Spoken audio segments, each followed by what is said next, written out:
सत्य Sushma memorial trust आनुकूल्य रक्तदान शिविर अनुष्ठित स्नेह वात्सल्य माँ परी माटीए थिले सुषमा माँ प्रथम वार्षिक अवसर में अमर आत्मार सद्गति निमंते आयोजित हो अश्रुल श्रद्धांजलि सभा रक्तदान शिविर एभली दृश्य देखा केन्द्रापड़ा जिला आली ब्लॉक कोड़ीझिया पंचायत रे सरपंच हेमंत धलंक सहयोग में सत्य सुषमा मेमोरियल ट्रस्ट आनुकूल्य अनुष्ठित हो रक्तदान शिविर एथिरे मुख्य अतिथि केन्द्रापड़ा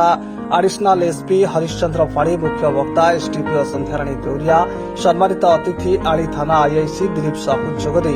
रक्तदान शिविर उद्घाटन कर श्रद्धासुमन अर्पण करते निजर वक्तव्य रखिथिले पूर्वतन सरपंच च्युतानंद बल दिवाकर नायक और महू पंचायत जनप्रतिनिधि महेश्वर त्रिपाठी समेत बहु मान्यगण्य व्यक्ति जोगदे कृति छात्र छात्री मानक सर्टिफिकेट अर्थराशि मानपत्र दिया सहित अभिभावक मानक उत्तरीय पुष्पगुच्छ प्रदान करा सत्य सुषमा मेमोरियल ट्रस्ट पक्षर असहाय मानक शिक्षा स्वास्थ्य दिगरे समस्त सहयोग कर प्रतिश्रुति देइछन्ति सुषमा पति तथा मयूरभंज आडिशनाल एसपी सुरेश पात्र एपटे 50 यूनिट रक्त संग्रह कर जहाँकि बहु मात्रा महिला माने रक्त शिविर में पहुंची रक्त देइछन्ति। सुरेश चंद्र पात्र आडिशनाल एसपी मयूरभंज सत्य Sushma memorial foundation trust founder रक्तदान शिविर एक्चुअली आम एरिया तो रक्तदान शिविर के आरेंज हो नाला तेना यहाँ गोटे आरेंज करने चिंता कलु आज मोर जो स्वर्गत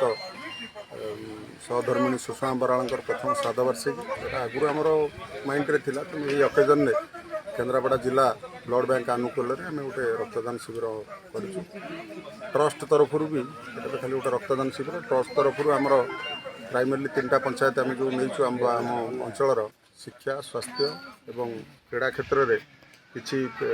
पिला प्रोत्साहन कर भी गोटे परिकल्पना आगामी दिन कार्यक्रम देखो आप तो थे ये मीटिंग रे मु तो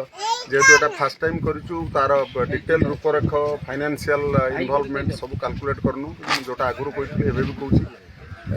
मुझे अर्गानाइज सहित लाइफ रे आज 57 वर्ष कनेक्टेड हो कौन अनुष्ठान एपर्यंत भांगी जाए तेरे दिन दिन वर्धित कलेबर नहीं तेणु प्राइमरली आम से शिक्षा स्वास्थ्य आउ क्रीड़ा क्षेत्र में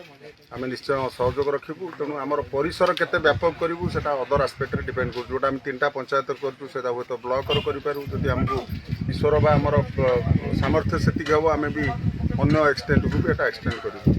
आशा करूँ तारिणी द्वारा जो सब ठीक ठाक चले निश्चय गोटे किसी लोक किसी पिला किसी प्रतिभा को प्रोत्साहन देवार एटा गोटे अग्रणी अनुष्ठान गढ़ी उठे। हेमंत कुमार धल कोल्ढिया ग्राम पंचायत सरपंच आज आमर कोल्ढिया पंचायत दुनियारी ग्राम आमर आडिशनाल एसपी सुरेश पात्र माध्यम जो रक्तदान शिविर आउ तांको पुओ आउ स्त्री ना गोटे ट्रस्ट आयोजन कले आज ठारू जो पंचायत तरफ आम पूर्ण सहयोग करुचु आम पंचायत रे आगामी दिन में भल भाव केमती रक्तदान शिविर भल भाव हो पार ट्रस्ट केमती भल भाव सबुदिन चलो तांकर सजेसन नहीं कि आम जो प्रकार सहयोग दरकार करी आगो को चलो। जयंत कुमार पात्र रिपोर्ट शपथ न्यूज।